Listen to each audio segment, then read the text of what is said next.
সূরা নাস আর ফালাকে 11টা আয়াত আছে। কয়টা? হযরতে ওমর যিনি জান্নাতের গ্যারান্টি পেয়েছিলেন দুনিয়ায়, এই লোকটা সূরা নাস আর ফালাক জীবনে সেট করতে তার সময় লেগেছিল 11 বছর। আমারে আপনি পড়তে দেন, মাত্র 1-1.5 মিনিটে সূরা নাস ফালাক পড়ে আরো সময় বাকি থাকবে। আমার মনে হয় হযরত ওমর আমার মতো পড়তে পারতো না। হ্যাঁ, ওনার 11 বছর লেগেছে কেন? উনি যখনই পড়েছেন কুল আউযু বিরাব্বিন নাস, হে নবী আপনি বলেন আমি আশ্রয় চাই মানুষের রবের কাছে। কার কাছে বলেন? রব কে? না না, রব আল্লাহ। কোন জায়গায় আছে রব মানে আল্লাহ? রবের 19টা অর্থ আছে। প্রধানত তার প্রথম অর্থ রব মানে লালন পালনকারী। চাওয়ার আগে যিনি আমাদের চাহিদা পূরণ করে লালন পালন করেন তার নাম রব। নেই থেকে শুরু করে আস্তে আস্তে পূর্ণতায় যিনি পৌঁছিয়ে দেন, আরবিতে তাকে বলে রব। তাকে কি বলে? আমি নেই ছিলাম, কি ছিলাম? আমার মনে হয় এখন আমার 33 বছর বয়স। 34 বছর আগে হামজা নামে আমার নাম এই দুনিয়ায় ছিল না? ছিল না। হালাতা হালাল ইনসানি হাইনুম মিনাদ দাহরি লাম ইয়াকুন শাইয়াম মাযকুরা। মানুষের জীবনে কি এমন সময় যায়নি যখন সে উল্লেখ করার মতো কিছু ছিল না? সে সময়টা আমার জীবনে 34 বছর আগে। কয় বছর?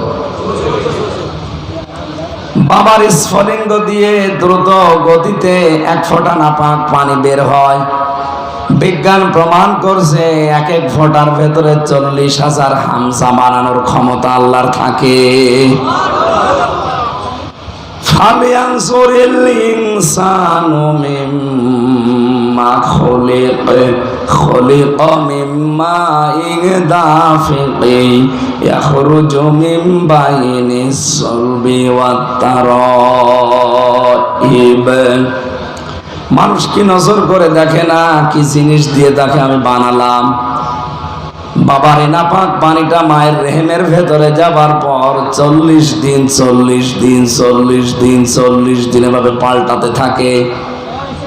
এই পানিটা দিয়ে আমি আল্লাহ 4টা জিনিস তৈরি করি: চুল, রগ, হাড় আর পর্দা। মায়ের রেহেমের ভেতরে যে নাপাক পানিটা ছিল, এইটা দিয়ে আরো 4টা জিনিস আমি বানাই: রক্ত, গোশত, চর্বি আর চামড়া। 8টা জিনিস যখন এক হয়, বিজ্ঞান এখন প্রমাণ করছে মানুষকে তৈরি করে পৃথিবীতে আনতে কমপক্ষে 13টা জিনিস লাগে। কয়টা? আপনার মার বাবা মিলে দিয়েছিল কয়টা? 8টা। বাকি আছে বলেন বলেন। কোরআনে কারীম জানিয়েছে ওয়াজাআলা লাকুমুস সামআ ওয়াল আবসারা ওয়াল আফইদা ইলা আখির আয়াত। সূরা নাহাল 14 নম্বর পারার 14 নম্বর পৃষ্ঠার 14 নম্বর লাইনের 78 নম্বর আয়াতের শেষের দিকে আছে। তাফসিরে ফি জিলালিল কোরআনে পাবেন। আল্লাহ পাক বলেন আমি আল্লাহ নিজের এই রব নামের কারণে তোকে শ্রবণ শক্তি, দর্শন শক্তি, বাক শক্তি, আকেল শক্তি আর ঘ্রাণ শক্তি, এই 5টা জিনিস আমি আল্লাহ দয়া করে দান করি। হামজা একটাও যদি তোরে কম দিতাম দুনিয়ায় আসতে ঠিক, কিন্তু অপূর্ণাঙ্গ হয়ে। যদি বাক শক্তি না দিতাম বোবা হয়ে আসতে। বাবা মানুষ নেই? মাত্র 2 দিন আমি কথা বলতে পারি নাই। আমি বহু চেষ্টা করেছি কিন্তু কথা আমার বের হয় না। রংপুরে ছিলাম 2-3 দিন। এলাকার গরিব মানুষ তো, ওরা ফ্যান দিতে পারে না আপনাদের মতো। দিনের বেলায় মাহফিল ছিল, গা ঘেমে ঘাম গায়ে বসে গলা বসে গেছে। আজকে ধনী এলাকায় এসেছি তো এই জন্য অসুবিধা নেই। তো ওখানে থাকার পর 2 দিন গলায় এমন বসা বসেছিল, চিকিৎসা যত রকমের আছে যে যা বলেছে তাই খেয়েছে না। কণ্ঠ কার হাতে? খলাকল ইনসান আল্লামাহুল বায়ান। মানুষ আমি বানিয়েছি আর কথা বলা আমি শিখিয়েছি। বিজ্ঞান এখন জানিয়েছে যে কয়েক ইঞ্চি জায়গা গলার ভেতরে, এক একটা কথা তৈরি হতে 27টা ধাক্কা লাগার পর একটা কথা তৈরি হয়। আর কোরআন আর হাদিস জানিয়েছে প্রত্যেকটি জায়গায় এক একজন করে ফেরেশতা বসে আছে। এই স্তরে স্তরে ফেরেশতারা এর কাছ থেকে ওর কাছে, ওর কাছ থেকে ওর কাছে নিয়ে নিয়ে 27 নাম্বার স্তরে দেওয়ার পর একটা কথা তৈরি হয়ে এই মুখ দিয়ে বের হচ্ছে। আল্লাহ মনে হয় ফেরেশতাদেরকে বলেছিল, হামজাকে এই দায়িত্ব পালন করার দরকার নেই, তোরা একটু রেস্টে থাক। আমার যে কি অবস্থা ছিল এই 2 দিনে, বাংলাদেশ থেকে বিদেশ থেকে যত মোবাইল এসেছে সারাদিন এরে দিয়ে ধরিয়েছি। আর রাতের বেলা বের হয় না যতটুকু না পারলে না, এভাবে কথা বলবো। 8-5-13টা জিনিস যখন এক হয়, ফেরেশতারা তখন বলে, রব্বুল আলামিন এর কি বানাবো এবার বলেন, এর আকৃতি কি দেব? ওয়াল্লাযী ইউসাউবিরুকুম ফিল আরহামি কাইফা ইয়াশা। তিনি সে আল্লাহ যিনি মায়ের পেটের ভেতরে তোমাদের আকৃতি তৈরি করেন, এটা ছেলে বানাবে না মেয়ে বানাবে সিদ্ধান্ত দেয় হামজা। কে বলেন বলেন? সুতরাং ছেলে হোক মেয়ে হোক আপনারও হাত নেই, বড় হাত নেই, হাত কার? এই জন্য বড় পরে রাগ করা মানে মা। বলেন বলেন? কেউ যদি জেনে শুনে আল্লাহর উপরে রাগ করে, ওর ঈমান আর থাকবে? এরকম মূর্খতা যদি এলাকায় কেউ করে থাকেন, তাওবা করে ফিরে আসবেন। আমার ভাইরা, আমার শিক্ষা দেওয়ার বিষয় ছিল এখানে। হযরত ওমর একটা একটা করে ভাবে মিলাতেন। রব মানে প্রতিপালক, রব মানে আইনদাতা। আমার 3.5 হাত বডির ভেতরে দেখি তো আল্লাহর আইন চলে কিনা, আমার পরিবারে আল্লাহর আইন আছে কিনা, আমার রাষ্ট্রে আল্লাহর আইন আছে কিনা, এগুলো মিলিয়ে মিলিয়ে 19টা যখন পুরা মিলাতে পারতেন তখন বলতেন মালিকিন নাস। এই কারণে তার নাস ফালাক পড়তে লেগেছে 11 বছর, আর আমাদের লাগে 1.5 মিনিট। কোরআন পড়ার অর্থ আমি তাহফিজ হলো কোরআনে আজ 2-3 ঘন্টা সময় ব্যয় করে যেটা বুঝলাম, শুদ্ধ করে পড়ার নিয়ম আছে, কোরআন বোঝারও সিস্টেম চালু করছে, কিন্তু এটা আমার প্র্যাকটিক্যাল লাইফে মানা লাগবে। হযরত ওমরের মতো এভাবে সেট করে করে এই সিস্টেম আজ অনেক জায়গায় নেই, আর আমরা অনেকে জানিও না এটা। বসে বসে উনি তেলাওয়াত করছে সকালবেলা ফজরের পর, ওয়ালা ইয়াহুদ্দু আলা তাআমিল মিসকিন। আল্লাহ পাক বলেন, মিসকিনকে যারা খাবার দেয় না, খাবার দেওয়ার জন্য উৎসাহ দেয় না মানুষকে, এই মানুষগুলো আর যাই করুক কিয়ামতে বিশ্বাস করে না। অথচ উনি পড়ছিল, তেলাওয়াত করছিল, আর আইতাল্লাযী ইউকাযযিবু বিদ্দীন। হে নবী, আপনি কি দেখেছেন ওই মানুষগুলো যারা কিয়ামত বিশ্বাস করে না? নবীজি বলেন, কই, আমার কাছে যারা আসে এরা তো সবই মনে হয় কিয়ামতে বিশ্বাসী।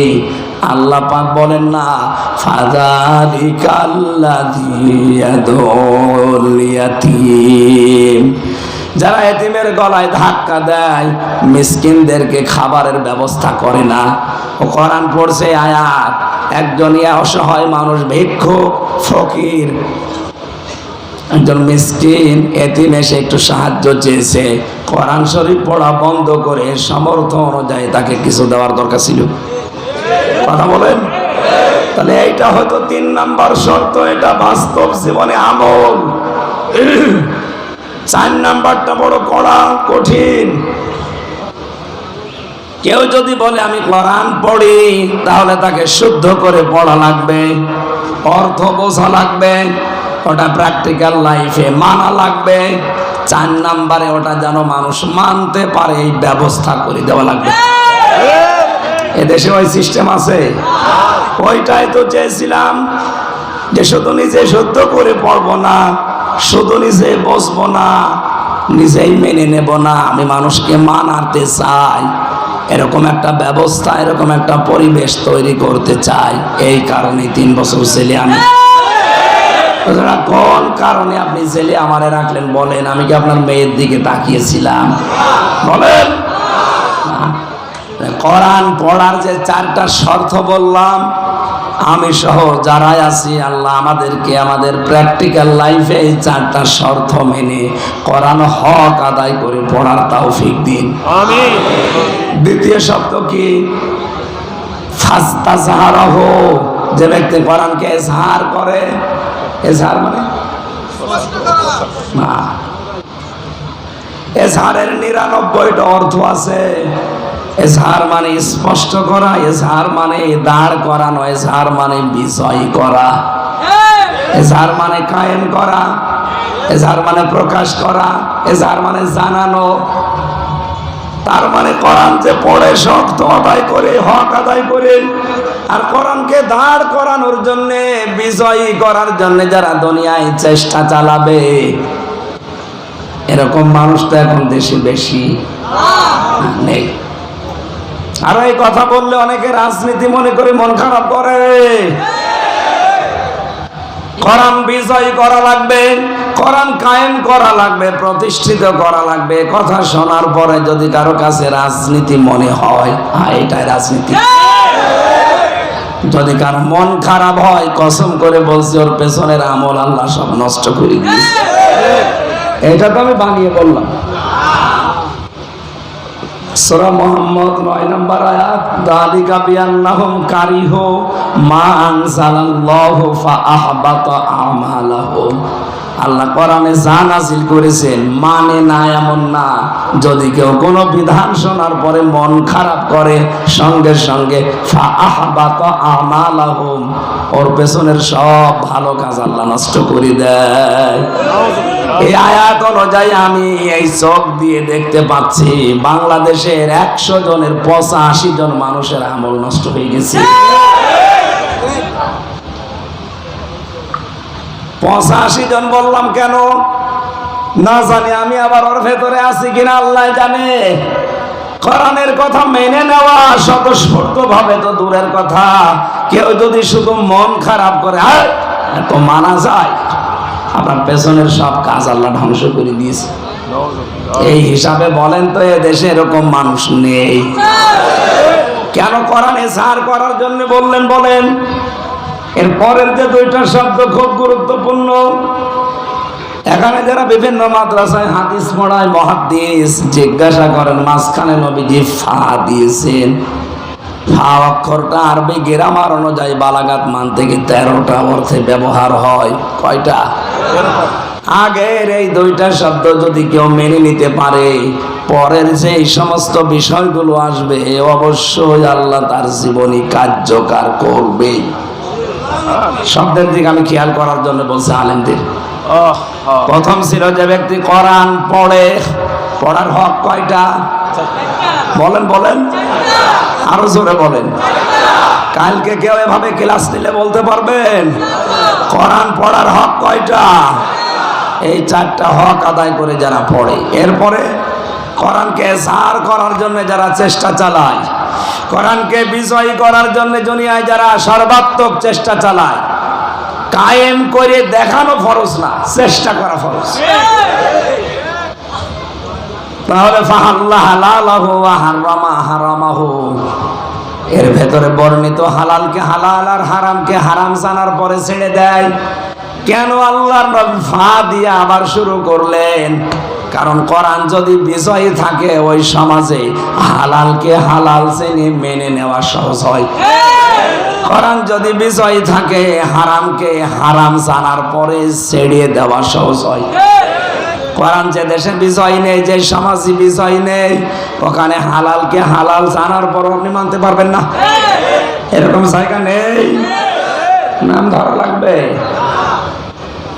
হারামকে হারাম জানার পর আপনি ছাড়তে পারবেন না। কি কথা বলেন এখানে? এই জন্যই নবীজি জানিয়েছেন, কোরআন যারা পড়ে আর এজহার করার জন্য চেষ্টা চালায়, তখন এর হালালকে হালাল, হারামকে হারাম জানার পরেও ছেড়ে দিতে পারবে। কি হবে জানো? আদখালাহুল্লাহুল জান্নাহ, আল্লাহ নিজে দায়িত্ব নিয়ে তাকে জান্নাতে দেবে। না দিয়েছে? না বলেন না। এখানে কি সমস্যা আপনাদের? আমি কিন্তু পরে একটা ঘুরে জিজ্ঞাসা করবো কি বললাম। এখানে নড়াচড়া একটু বেশি হচ্ছে, আপনি না শুনতে মনে চায় ঘুমিয়ে থাকেন। বলেন আদখালাহুল্লাহুল জান্নাহ, আল্লাহ তাকে জান্নাতে দেবে না দিয়েছে? আমি আলেমকে বলছি, আল্লাহ জান্নাতে দিয়েছে না দেবে? দিয়েছে। ফাজেল পাস, ফাজেল মানে ফজিলত, তার মানে মাদ্রাসা লাইনে ডিগ্রি পাস করেছে। কি বললো যে আল্লাহ তাকে জান্নাতে দিয়েছে, অথচ আমরা এখনো মরি নাই। না মরলে আল্লাহ জান্নাতে দিল কি করি? তার মানে এর ভেতরে অবশ্যই কিছু লুকিয়ে আছে। অবশ্যই ওইটা বের করার জন্যই তো তাফসীর মাহফিলে আসা লাগে। কি আছে? কেউ যদি কোরআন পড়ে আর কোরআনকে বিজয় করার জন্য চেষ্টা চালায়, তাহলে সে হালালকে হালাল, হারামকে হারাম জেনে মেনে নিতে পারবে। নবীজি বলেন, এরকম পরিবেশ যদি তৈরি করতে পারো, তুমি মনে করবে যে একটা জান্নাতে আছে। আদখালাহুল্লাহুল জান্নাহ, আল্লাহ তাকে জান্নাতে দেবে না দিয়েছে, এটা মাঝে শিখা। সুতরাং এরকম পরিবেশ যদি আমরা তৈরি করতে পারি, সত্যি বিশ্বাস করেন একটা মিনি জান্নাতে দেশ তৈরি হয়ে যাবে। সেটাকে মনে করতে পারছি। আজ দাড়িওয়ালা এরকম 10টা মানুষকে আপনি দাওয়াত দিয়ে ঘরে খাওয়াবেন, ওদিকে 10 জন থানায় খবর দেবে, ওখানে গোপন মিটিং চলছে, কি জান্নাতে আছি। এখানে আদখালাহুল্লাহুল জান্নাহ মিলছে না। আরো বিভিন্ন কিরামান কাতিবিন বিভিন্ন জায়গায় বসে আছে, তো এজন্য আমি আর নিচে নামতে পারলাম না। আমি আজকে এমনি কোর্টে হাজিরা দিয়ে আসলাম।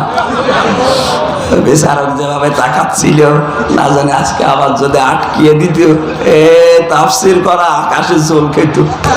থাক, আমি নিচে নামছি না, আমি তেলতলা ওয়াজ করছি। ঠিক আছে? অবশ্যই ঠিক আছে। সুবহানাল্লাহ, আলহামদুলিল্লাহ, লা ইলাহা ইল্লাল্লাহ, লা ইলাহা ইল্লাল্লাহ, মুহাম্মাদুর রাসূলুল্লাহ। সম্মানিত ভাইরা, হাদিসের ব্যাখ্যা, ওয়াশাফাআহু ফি আশারাতিন মিন আহলি বাইতিহি কুল্লুহুম ক্বাদ ওয়াজাবাত লাহুন নার, শেষ পর্যন্ত আমার দরকার নেই। আমি যতটুকু বোঝানোর চেষ্টায় ছিলাম, আমি আশা করি এ পর্যন্ত বুঝে ফেলেছি। কারণ আমাদের হক আদায় করে পড়া লাগবে আজকে থেকেই। যদি এ বয়সেও না পারেন, মরণের আগ পর্যন্ত টার্গেট নিন। আজরাইল না আসার পর্যন্ত আমি তালবে ইলম থাকবো, কারণ তালবে ইলম অবস্থায় যদি আলিফ বা তাসা পড়তে পড়তেও মারা যান, আপনার কবরে আর কোনো হিসাব নেই, বিনা হিসাবে জান্নাত পেয়ে যাবেন। এই সুযোগটা কাজে লাগানো যাবে না? যে জরিপ পাওয়া যায় 100 জনের 95 জন আমরা পড়তে পারি না, এই জরিপ আমরা আগামী বছর উল্টিয়ে ফেলবো ইনশাআল্লাহ। ওরা উল্টিয়ে 100 জনের 100 জনই আমরা জেনে জেনে কোরআন পড়তে পারি ইনশাআল্লাহ। তানাকুম জানাকুম না, হক আদায় করে এই 4টা শর্ত মেনে বলেন। তাহলে যে যতটুকু পড়বে শুদ্ধ করে বুঝবে, নিজে আমল করবে আর মানুষের কাছে পৌঁছাবে, এই দেশে কোরআনে কারিম প্রচারে আর কেউ বাধা দেওয়ার সাহস করবে না। কারণ আমরা 96 বাধা দেবে কে? 2 নম্বরে, যে যেখানে আসি ওই জায়গা থেকে কোরআন যেন প্রকাশ হয়, প্রচার হয়, এজাহার হয়, দাঁড় হয়, কায়েম হয়, বিজয় হয়। চেষ্টা চালিয়ে যাব, বাকি ফল আল্লাহর হাতে। কারণ কোরআনের মালিক আমি না, এই জমিনের মালিকও আমি না। এই কোরআনের মালিকও আল্লাহ, জমিনের মালিকও আল্লাহ, আমরা শুধু কামলা। শ্রম দিয়ে যাব, শেষে বেতন পাবো। আল্লাহ এই বেতনটা যেন আমাদের জান্নাত এটা দান করেন, তাহলে মিনি জান্নাতে দুনিয়া থেকে আমরা দেখে যেতে পারবো ইনশাআল্লাহ।